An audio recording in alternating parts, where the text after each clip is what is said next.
Meios de conservação. Questão 704. Tendo dado ao homem a necessidade de viver, Deus lhe facultou em todos os tempos os meios de o conseguir? Certo. E se ele os não encontra, é que não os compreende. Não fora possível que Deus criasse para o homem a necessidade de viver sem lhe dar os meios de consegui-lo.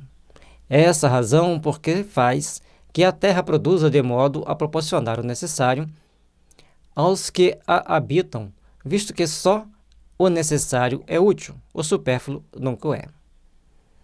E aí nós temos que começar a parar para pensar na forma que nós estamos gerenciando a nossa vida, na forma com que nós estamos conduzindo a nossa existência.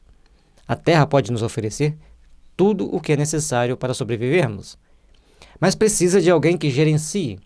A população da Terra hoje é muito intensa, muito grande. Em certos países, a população por metro, o número de pessoas por metro quadrado é muito grande. E aí tem que ter um bom gerenciamento, tem que ter um bom meio de fazer com que se produza o suficiente para todos e também que se produza ocupação para todos, o trabalho. Aqueles que foi dado o trabalho de gerenciar, de legislar, de fazendo parte também da jurisprudência, são um conjunto de poderes que tendem que se procurar ao máximo se equilibrar para garantir um bom meio de vida e seguro e útil para todos nós. É necessário que aprendamos a pensar coletivamente para nos inserir dentro de uma terra melhor, de uma terra regenerada. Por quê?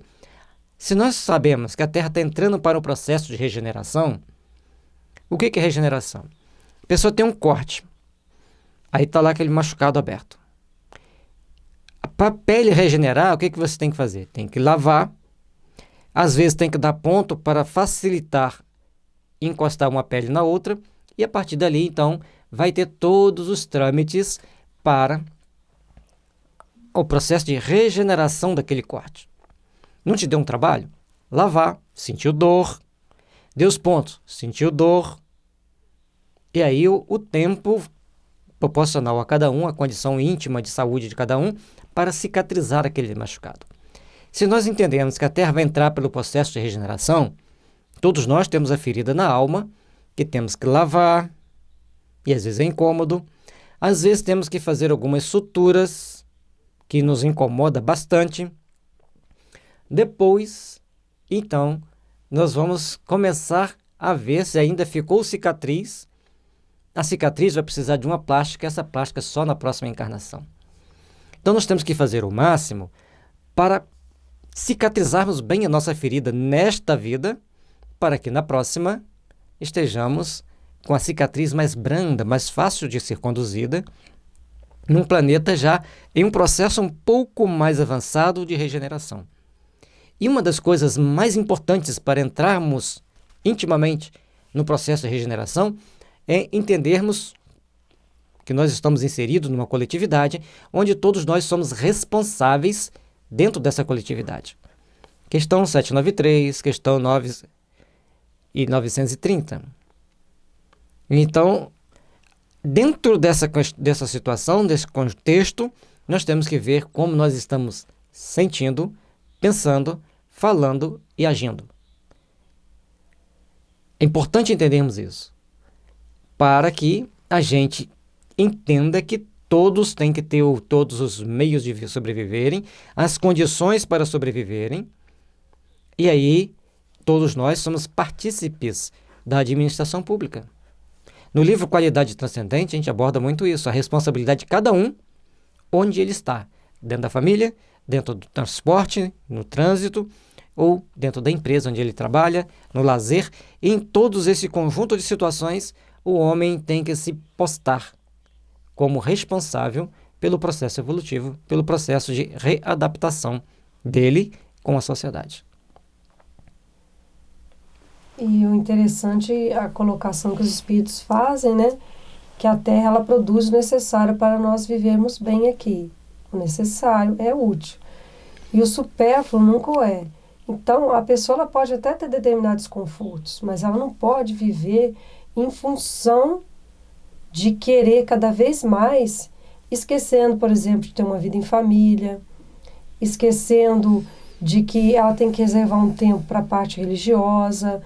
Aí ela vai abdicando de determinadas coisas na vida dela que são essenciais. E muitas pessoas se perdem por isso. Não que a pessoa não tenha que batalhar e tá se aperfeiçoando mais a parte profissional, mas tem que ter um limite para as coisas. Nós não podemos deixar a nossa parte espiritual de lado, a convivência em família, o cultivar os valores com a família, conversar com os filhos. São coisas que são essenciais na vida das pessoas e que muitas vezes nós deixamos de lado para buscar acumular bens. Não que seja errado você ter os bens materiais ali, você querer deixar mais conforto para a família, mas tem que ter um certo limite para você não esquecer o essencial, o que é mais importante. Questão 705. Por que nem sempre a terra produz bastante para fornecer ao homem o necessário? É que, ingrato, o homem a despreza. Ela, no entanto, é excelente mãe. Muitas vezes também ele acusa a natureza do que só é resultado da sua imperícia ou da sua imprevidência. Então, todas as nossas ações têm que ser bem pensadas, têm que ser bem avaliadas para fazermos o melhor possível, para obtermos os melhores resultados possíveis. Uma questão básica da gente entender isso era as planícies do Egito produziam, mas eles esperavam as cheias, as chuvas, e de repente, num dado momento, aparece o José do Egito, que foi vendido para os egípcios como escravo, mas ele dominava determinadas artes, principalmente a da adivinhação. Quem já leu o livro O Faraó, o Chanceler de Ferro, ele mostra que ele teve um professor chamado Shebna, um assírio, e esse mestre o ensinou a arte de ler interpretações e uma série de outras, vamos chamar assim, no popular de mandinga. Então ele sabia ler algumas situações e provocar alguns fenômenos também da natureza. Bom, a partir do momento que ele tinha esses conhecimentos e os sonhos que as pessoas tinham eram levados para ele, ele fazia todo aquele processo de concentração, de meditação para interpretar aquele sonho e, logicamente, os espíritos que estavam ali para gerenciar o futuro dele e do Egito e também do povo hebreu estavam lá para auxiliá-lo naquela interpretação. Então, ele entendeu que deveriam construir canais de irrigação para garantir que não faltasse água em caso de uma seca. Se não tivesse chuva, eles irrigavam a produção a partir da água do rio Nilo. E assim ele construíram muitos canais de irrigação que garantiu silos cheios mesmo na seca. Isso fez a grande diferença para a sobrevivência do povo egípcio e também dos vizinhos que foram lá procurar comida, buscar comida e acabaram ficando como escravos. Num dado momento, eles foram impedidos de voltar para casa e ficaram lá como escravos por vários e vários séculos. Bom, mais tarde, eles saem de lá. Mas o legado de José do Egito ficou, das irrigações. Então nós precisamos ver, nesse pequeno exemplo, como nós podemos transformar a paisagem em benefício nosso.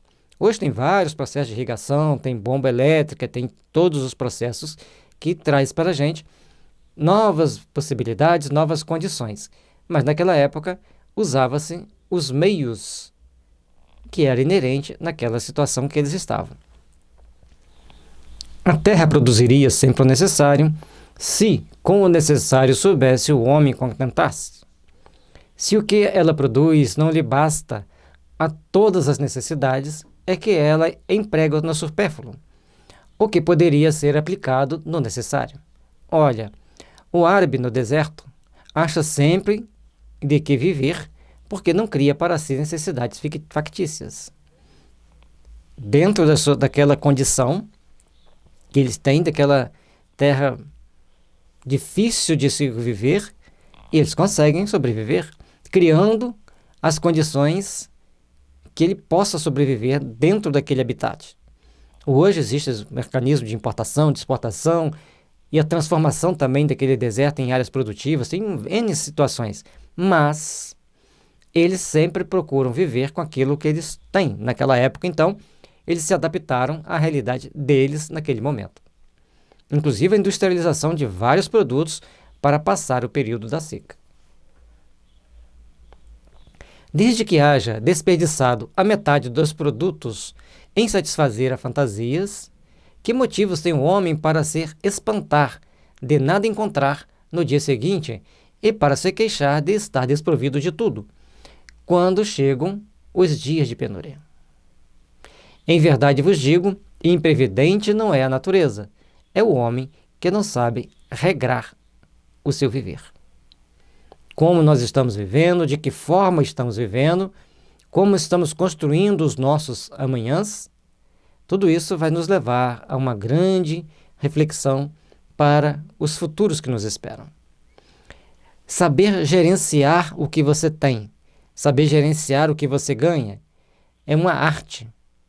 E é de fundamental importância que saibamos fazer isso.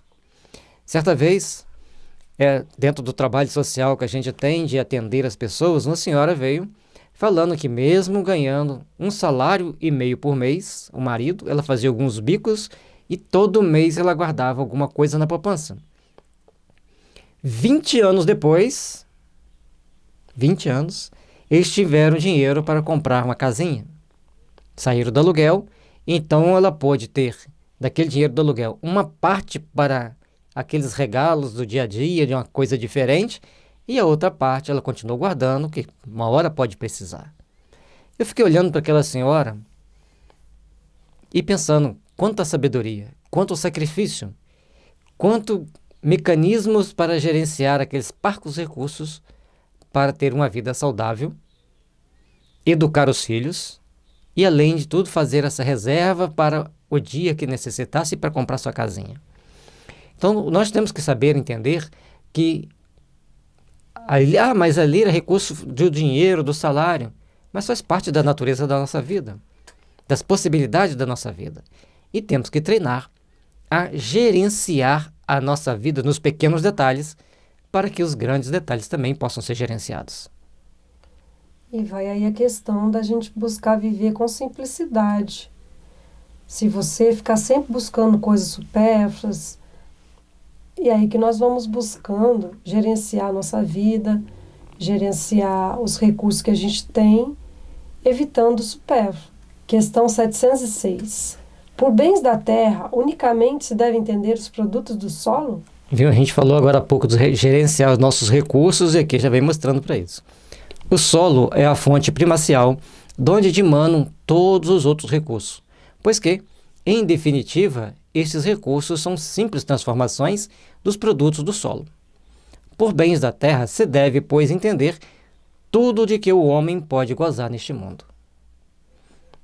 Na época do Kardec não tinha celular, não tinha filmadora, não tinha computador, mas tudo isso é feito a partir do processo de manufatura de produtos da terra.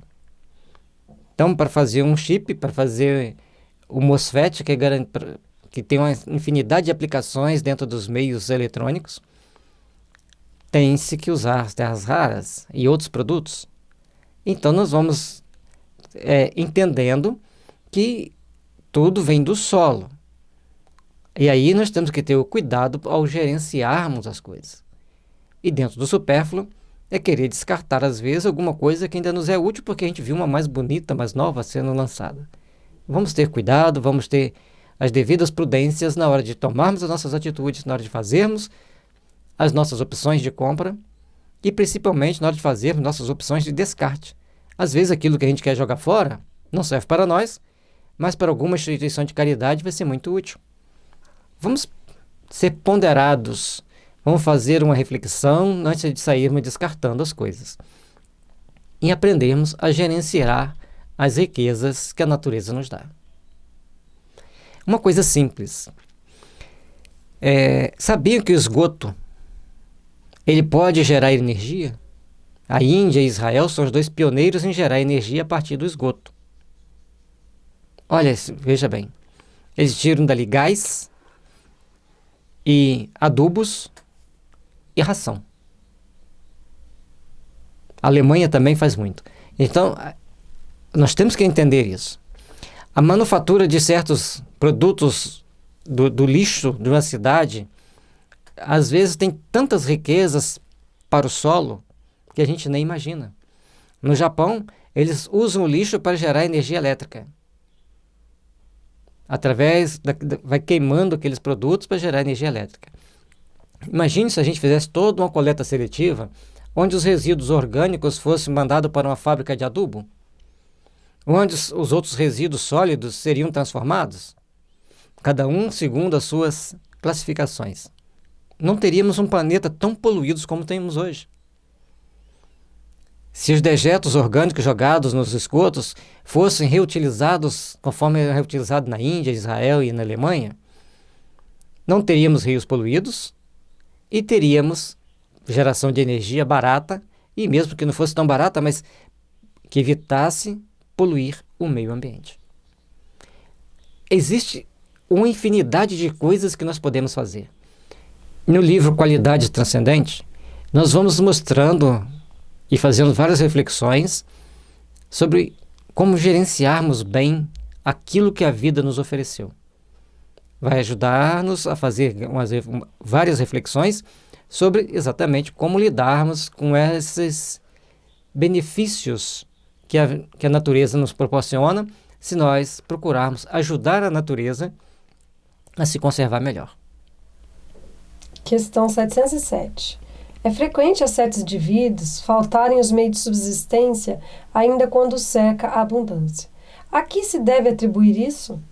Ao egoísmo dos homens, que nem sempre fazem o que lhes cumpre.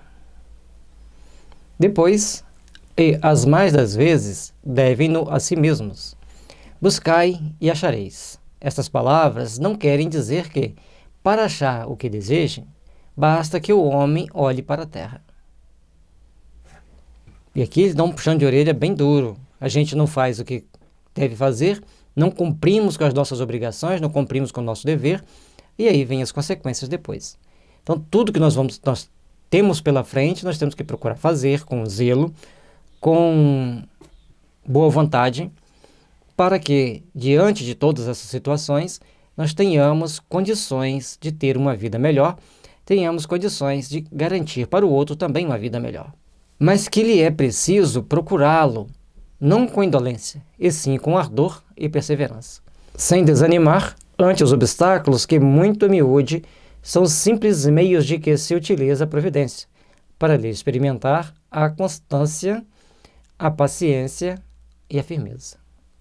Então nós temos que procurar agir para construirmos os nossos futuros com constância, paciência, firmeza, perseverança, sempre trabalhando para aprimorar aquilo que nós fazemos.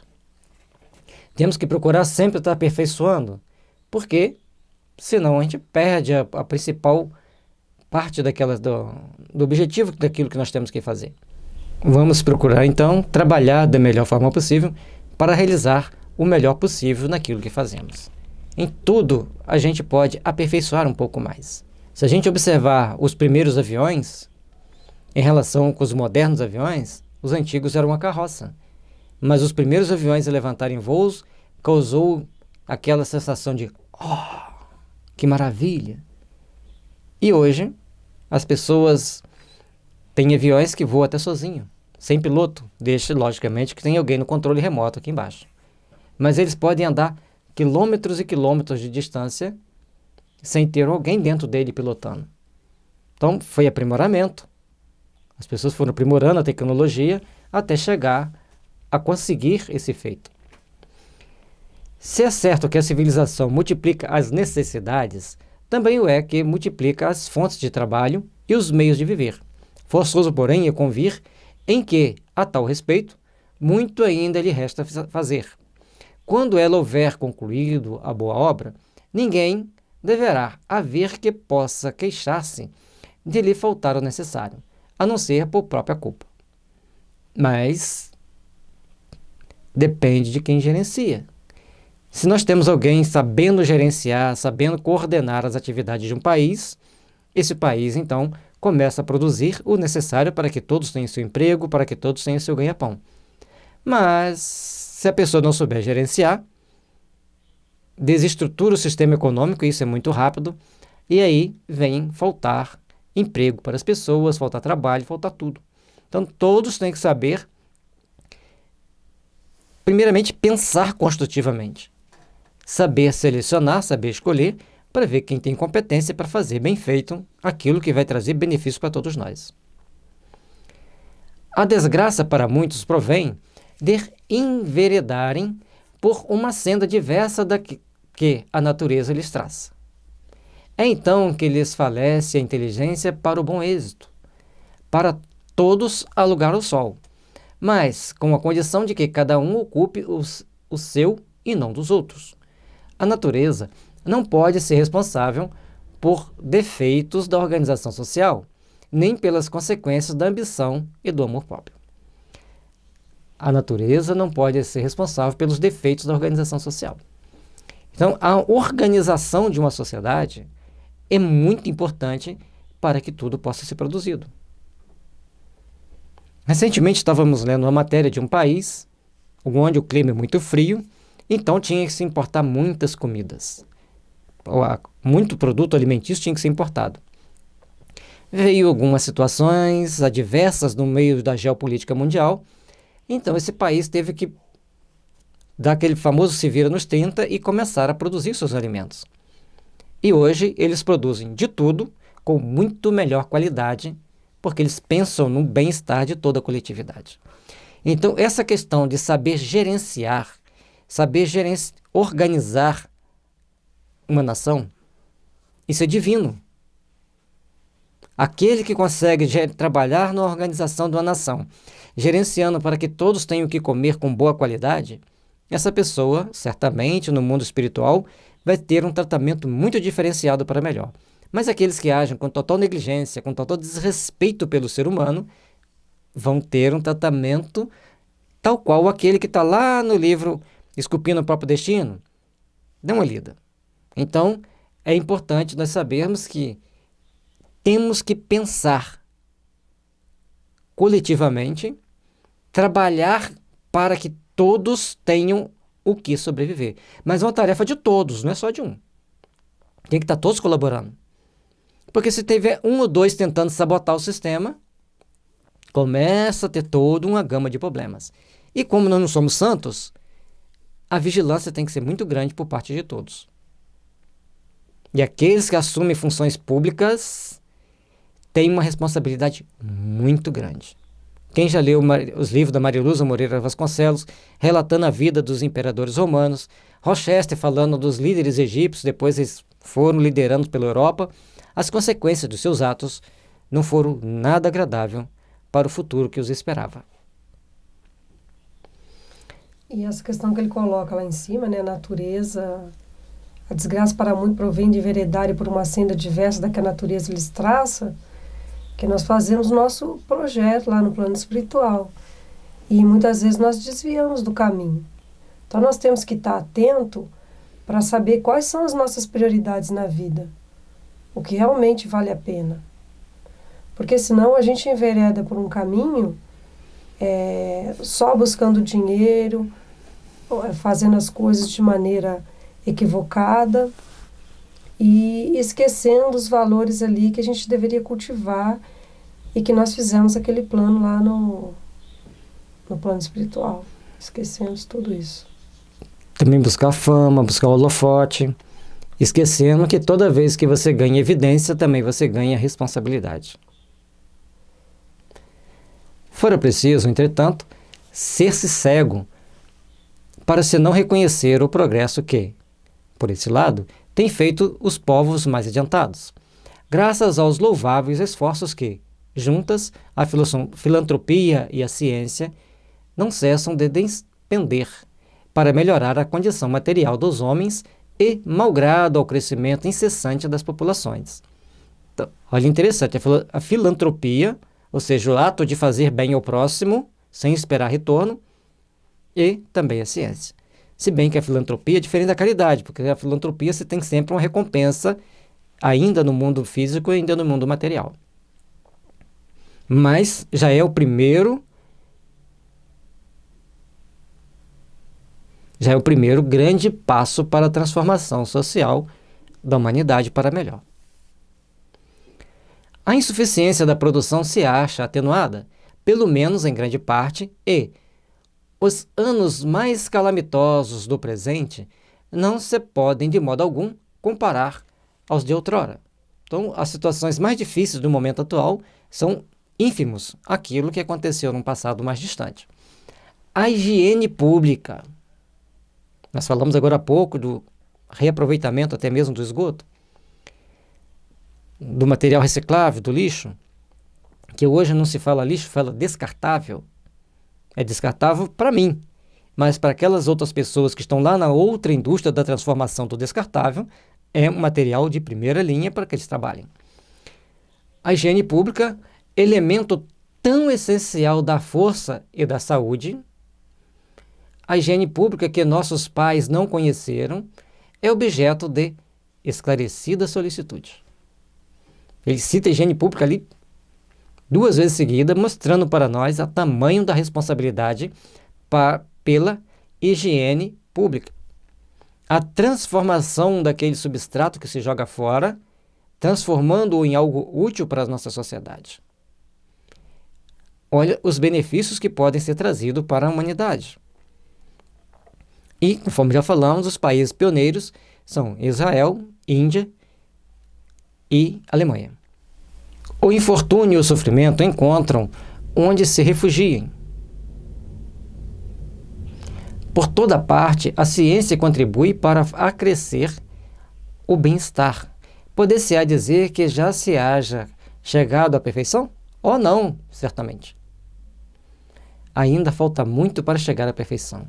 Ainda chega muito para nos aperfeiçoarmos, para nos tornarmos melhores. Mas o que já se fez deixa prever o que, com perseverança, se logrará conseguir se o homem se mostrar bastante avisado para procurar a sua felicidade nas coisas positivas e sérias e não em utopias que o levam a recuar em vez de fazê-lo avançar. Então, temos que treinar a pensar construtivamente, tentar treinar a pensar de uma forma coletiva, de uma forma futurista, mas não futurista cheia de frugalidades e supérfluos. Um futurismo onde se saiba aproveitar o descartável, transformar esse descartável em algo útil e para refazer o bem-estar da sociedade. É necessário, então, começarmos a pensar de uma forma muito construtiva, muito positiva, para um mundo melhor, para um mundo mais consciente, mais responsável. Questão 708. Não há situações em as quais os meios de subsistência de maneira alguma dependem da vontade do homem, sendo-lhe a privação do que mais imperiosamente necessita uma consequência da força mesma das coisas? É isso uma prova, muitas vezes cruel, que lhe compete sofrer e a qual sabia ele de antemão que viria a estar exposto. Seu mérito, então, consiste em submeter-se à vontade de Deus, desde que a sua inteligência nenhum meio lhe faculta de sair da dificuldade. Então, tem situações que o homem não vai ter como sair dela. Faz parte, já sabia que estaria exposto àquela situação, sabia que estaria exposto àquela condição, e agora ele vai ter que suportá-la bem e sem reclamar, para conquistar o melhor lá na frente.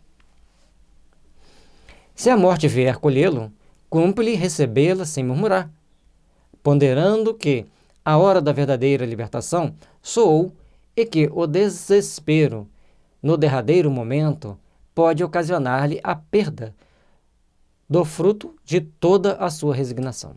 Então, é necessário trabalharmos intimamente para sabermos suportar as situações. Existem situações que nós não conseguimos mudar. Existem situações que nós vamos cair naquela armadilha, chamada armadilha do destino, e vamos estar presos nela. Mas tem situações que nós podemos modificar, que podemos transformar para melhor. E é isso que nós precisamos aprender a fazer. É isso que nós precisamos aprender a construir para os nossos ideais futuros. Questão 709. Terão cometido crimes que, em certas situações críticas, se viram na contingência de sacrificar seus semelhantes para matar a fome?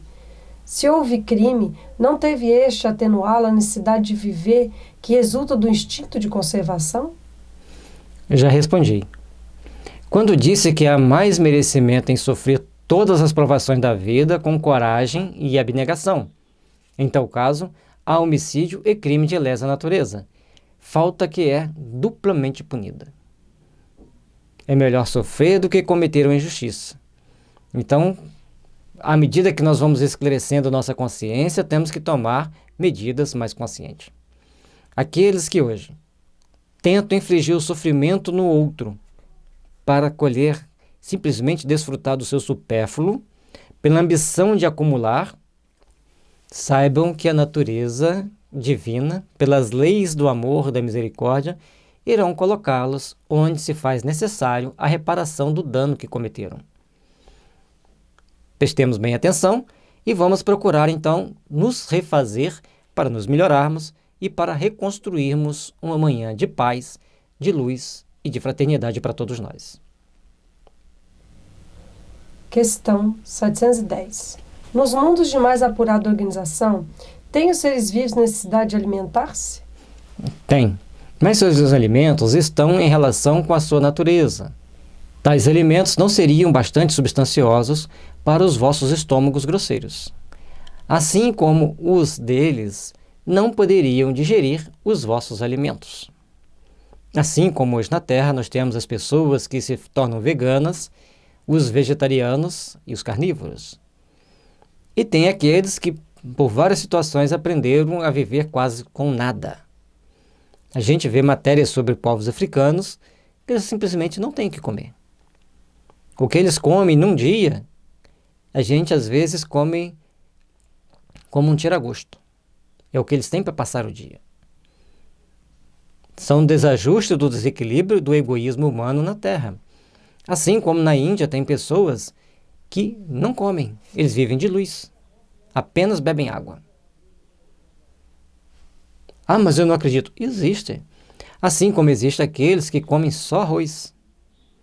Então, quando se fala em Índia, nós temos que lembrar que lá tem um universo de pessoas, 1,5 bilhão de pessoas praticamente, com os mais díspares hábitos alimentares, ou seja, hábitos alimentares muito diferentes e necessidades alimentares muito diferentes. A gente cita a Índia porque é um universo de pessoas, de costumes e de cultura muito diferente.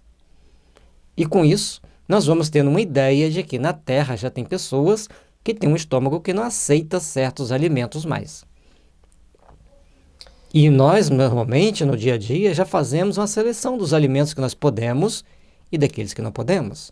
Existem as intolerâncias alimentares, existem aqueles que já treinam fazer uma dieta, passando bem as refeições. Existe um conjunto de ações e situações para nos fazermos menos dependentes de comer muito.